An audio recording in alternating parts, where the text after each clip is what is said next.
La salle du Conseil galactique était une merveille d'ingénierie, une vaste chambre circulaire suspendue au cœur d'une gigantesque station spatiale en orbite autour d'un système stellaire neutre. Les délégués de plus de 100 espèces étaient assis dans des sièges en gradins disposés en spirale ascendante. Une tension non exprimée régnait dans l'air, celle qui précède la guerre ou quelque chose de pire, au centre de la chambre. L'ambassadeur Elias Va de la Terre se tenait seul. Il n'était pas le plus grand ni la figure la plus imposante physiquement dans la pièce, mais sa posture, son immobilité et sa respiration mesurée faisaient de lui la présence la plus dangereuse en face de lui. Le chancelier Ziro du Dominion VX se pencha en avant sur son siège, ses lèvres reptiliennes se courbant en une expression qui aurait pu être un sourire. Ses yeux sombres et prédateurs brillaient de condescendance, ce débat est inutile. Ziro exprima sa voix dans un grognement guttural tandis que le conseil envisage d'accorder aux humains le statut militaire complet.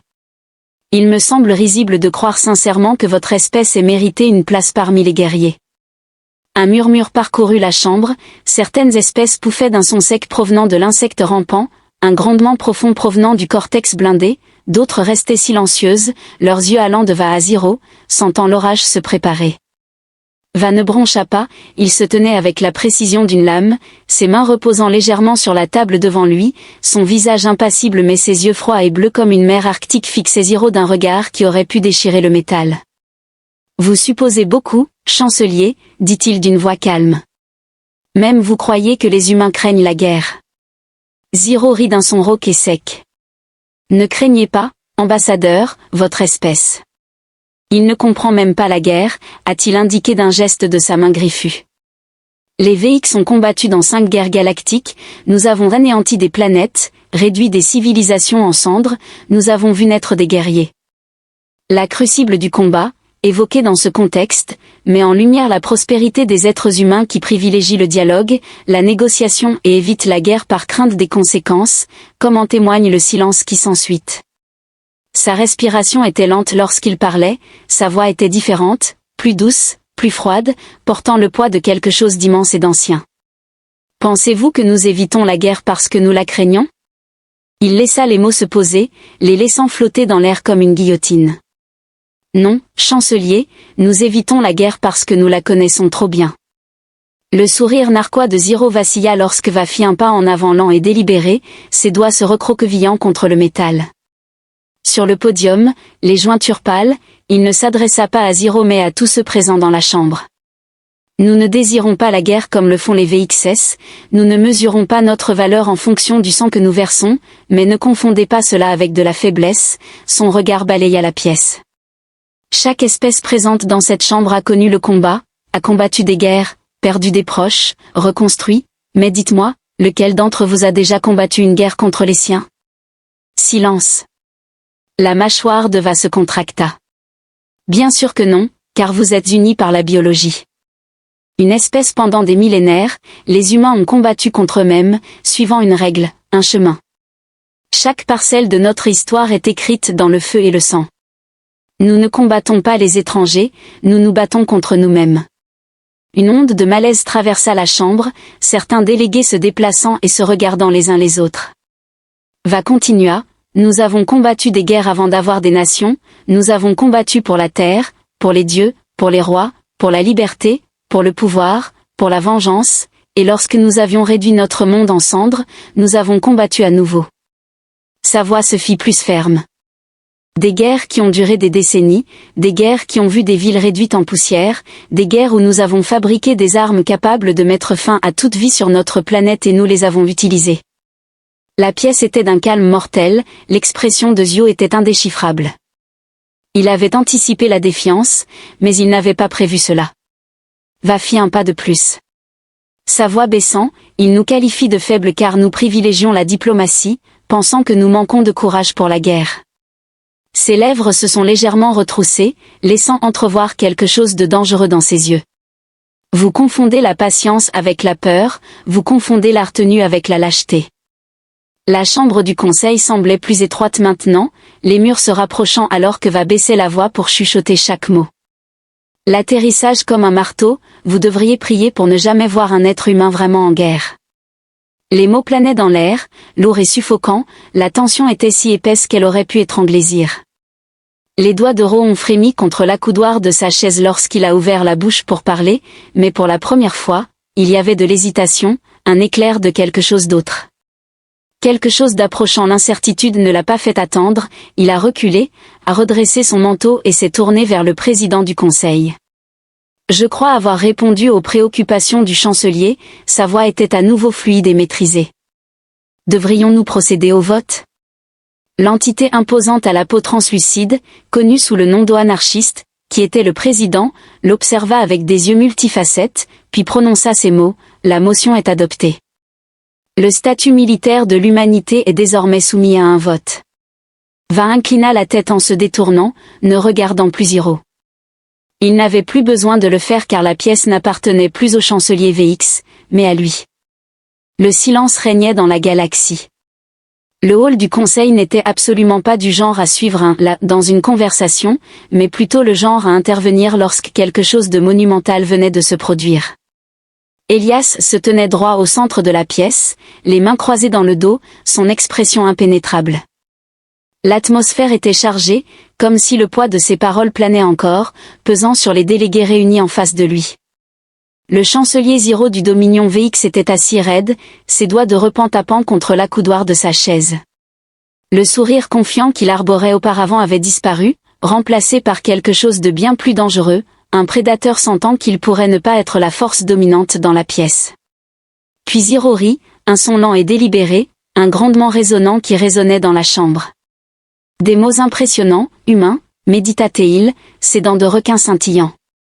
Une belle performance, mais les mots ne suffisent pas à gagner. Léguervois inclina la tête en étudiant le chef de VX avec la même intensité calme qu'un chirurgien pourrait étudier un nerf exposé. Non, il acquiesça, les guerres se gagnent avec stratégie, détermination et sang. Il fit un pas en avant et l'histoire suggère que les humains possèdent ces trois éléments en abondance. Le sourire narquois de Zio s'effaça brièvement, mais il le dissimula rapidement. Il porta son regard sur le conseil. Les humains parlent de guerre comme s'ils la comprenaient, déclara-t-il, comparant leurs escarmouches et leurs batailles internes au véritable conflit des étoiles. Son ton était empreint de moquerie. Une espèce si jeune et si fragile ose donner des leçons au conseil sur la nature de la guerre. Quelques murmures d'accord ont parcouru la pièce alors que va remarquer comment certains des représentants aliens se jetaient des regards. Le doute revenait insidieusement. Qu'il doute, qu'il pose des questions, c'est bien. Il laissa le silence s'installer juste assez longtemps avant de reprendre la parole, « Vous me comprenez mal. » Le chancelier a parlé d'une voix mesurée. « Je ne revendique pas. L'humanité comprend la guerre mieux que toute autre espèce. » En avançant, il a posé ses deux mains sur le pupitre, se penchant légèrement en avant. « Je prétends que nous la comprenons mieux que vous tous réunis. » L'atmosphère de la chambre était si tendue que l'air semblait plus lourd.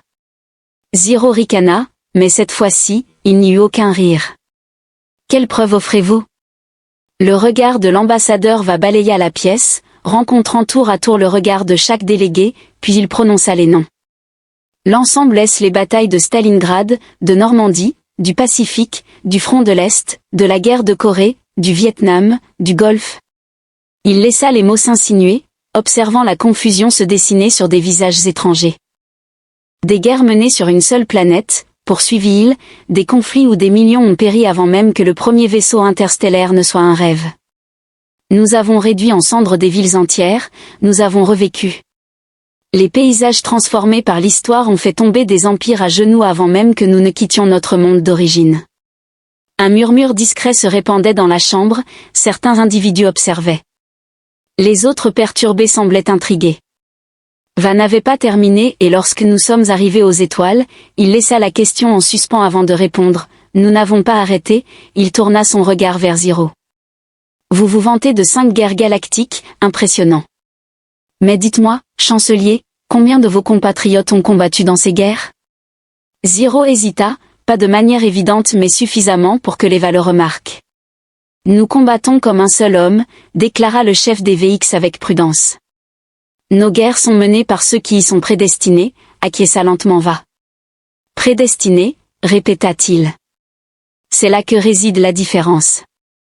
Nous ne sommes pas élevés pour la guerre, nous ne sommes pas conçus pour cela, et pourtant nous l'avons perfectionné, ajouta-t-il en se penchant légèrement en avant. Vos guerriers sont choisis, les nôtres sont forgés.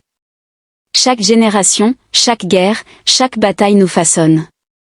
Nous ne déléguons pas ce fardeau à une caste, nous le portons nous-mêmes, répliqua Ba. Il redressa sa posture, sa voix se faisant plus grave, plus délibérée. Savez-vous ce qu'il se passe lorsque vous prenez une espèce qui s'est combattue elle-même pendant des milliers d'années et que vous lui donnez la technologie pour atteindre les étoiles? Personne ne répondit. Va prit la parole à leur place, ils ne deviennent pas des conquérants, ils ne deviennent pas des seigneurs de guerre sans merci, ils deviennent quelque chose de bien pire. Ses mains se serrent, faisant de lui une espèce qui sait exactement quand se retenir. Les yeux de Zio se sont rétrécis pendant que Va continuait à parler d'une voix imperturbable. L'humanité ne mène pas la guerre pour le plaisir, nous ne l'apprécions pas comme le font certaines espèces, nous faisons la guerre parce que nous en comprenons mieux le coup que quiconque. Il laissa cela se décanter avant de porter le coup final, et si jamais nous décidons d'arrêter de nous retenir, il expira en secouant la tête comme pris de pitié, puis je vous promets, chancelier, qu'il n'y aura pas de guerre. Sa voix était presque douce à présent, il ne restera que la fin. Absence de bruit pour la première fois depuis le début de la discussion, une atmosphère de gel s'installa dans la chambre. Ziro n'eut pas de réplique immédiate, tandis que les autres délégués se regardaient les uns les autres. Quelques-uns bougèrent sur leur siège, même ceux qui avaient auparavant rejeté l'humanité semblaient reconsidérer leur position. Vo s'est écarté du pupitre, ce qui, je crois, répond à votre question. Préoccupation, il a déclaré. Le président du Conseil galactique, une imposante créature à la peau translucide connue sous le nom d'anarchiste, observa Va avec intérêt alors que le débat touchait à sa fin. L'archiste annonça que le vote allait avoir lieu. Ziro ne dit rien, se contentant d'observer Va qui détournait le regard, son expression indéchiffrable. Cependant, Vo n'avait pas besoin de voir son visage pour deviner ce qu'il pensait. Pour la première fois, le leader des VX n'était pas certain s'il venait de défier un égal ou quelque chose de bien pire. La chambre restait lourde de mots non prononcés. Elias se tenait immobile, sa présence étant désormais une force gravitationnelle en soi, le Conseil galactique autrefois rempli de murmures discrets et de désapprobation. Shukl se tint maintenant dans un silence inconfortable, le poids de ses paroles s'étant enraciné profondément dans les os de l'assemblée, planant tel un orage imminent à travers la salle. Le chancelier Ziro du Dominion VX ne souriait plus, ses doigts griffus se recroquevillaient subtilement contre le métal poli de son accoudoir, son front ridé se fronçait dans une expression dangereusement proche de la contemplation. Les archistes d'Ohan, les superviseurs neutres du Conseil, se sont déplacés sur leur siège, leur forme translucide palpitant avec de faibles clignotements bioluminescents, signe d'une profonde réflexion. L'archiste a déclaré que la motion est en vigueur et que le statut militaire de l'humanité est désormais soumis au vote. Malgré les grands discours et les postures, un frisson de tension parcourut la pièce. Ce moment était celui qui comptait vraiment. Va resta impassible, mais il pouvait sentir le poids de 100 regards étrangers pesant sur lui, certains indéchiffrables, d'autres suspicieux, et quelques-uns, juste quelques-uns, empreints de ce qui aurait pu être du respect. A commencer each representative précède their decision into the embedded panel before them the room dimmed slightly a luminous glyph flickered across the council's circular main display charting the vote in real time one by one species aligned themselves the cordex warlord heavyset bankladin. Interlocking armor plate voted in favor they had been couture of humanity bureau is strong when they saw it the crawl the insector tactician with multifaceted eyes abstand they had no. Stack in the mate yet the various species of Seren long limb cholar voted against no surprise there they saw war en affliction and humanity a sickness spreading through the star va watched without reaction en still clasped behind his back et wasn't watching the screen et was watching Zero the VX chancellor. Sat rigidis reptilian gas locked on the display a if willing it to tilt against humanity's favor is pride word with the reality unfolding before him the council for all. ETS hesitation was not rejecting humanity outright finally the last vote was cast the display solidified le verdict était clair, l'humanité s'était vue accorder le statut militaire complet. Un moment s'écoula, puis un autre, et un autre. La chambre exhala, certains soulagés, d'autres frustrés, mais personne n'osa parler en premier. C'est alors que Ziro se leva. Son mouvement était lent, calculé. Le son de ses bottes blindées frappant le sol résonnait dans la chambre alors qu'il avançait d'un pas mesuré vers le centre de la salle, en direction de Va. Les humains dans la section diplomatique de la galerie se crispèrent, leurs instincts affûtés par des siècles de conflits percevaient le changement dans l'atmosphère avant même qu'il ne se produise. Ziro s'arrêta à quelques centimètres de Va, ses narines se dilatèrent légèrement, les muscles de sa mâchoire se contractèrent, ses griffes encore sorties cliquetèrent contre sa paume. Puis, avec une lenteur délibérée, il tendit la main. Va ne bougea pas. La main griffue du chancelier se posa sur l'épaule de Va, une prise ferme testant tel un prédateur évaluant une proie.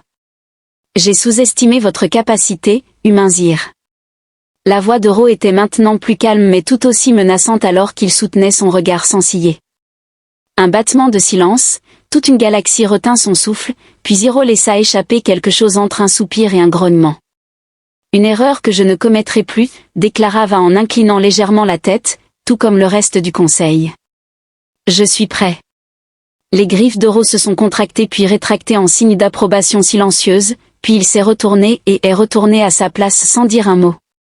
L'archiviste a raclé sa gorge, cette réunion est levée. Et c'était ainsi fini pour les délégués. Après s'être levés de leur siège, certains jetaient des regards persistants à Va, tandis que d'autres murmuraient entre eux, recalculant leur stratégie et réévaluant leurs alliances. Une chose était certaine, la galaxie avait changé aujourd'hui. L'humanité n'était plus simplement représentée par les diplomates de la Terre, elle était désormais une force reconnue, une espèce qui, poussée dans ses retranchements, répliquerait. Ceux qui avaient douté d'eux se souviendraient longtemps de cette journée. Les couloirs de la station du Conseil galactique étaient étrangement silencieux après la session. Normalement, après une décision d'une telle ampleur, les diplomates resteraient, débattant des conséquences et des alliances. Aujourd'hui, cependant, il n'y avait que le silence. Elias Voss marchait seul, son rythme était régulier et mesuré, mais son esprit était tout sauf calme. Le vote avait été émis, l'humanité était désormais reconnue comme une puissance militaire dans l'ordre galactique, une victoire. Cependant, Voss savait qu'il était trop tôt pour célébrer, car ce n'était pas la fin, mais le début de quelque chose de bien plus dangereux.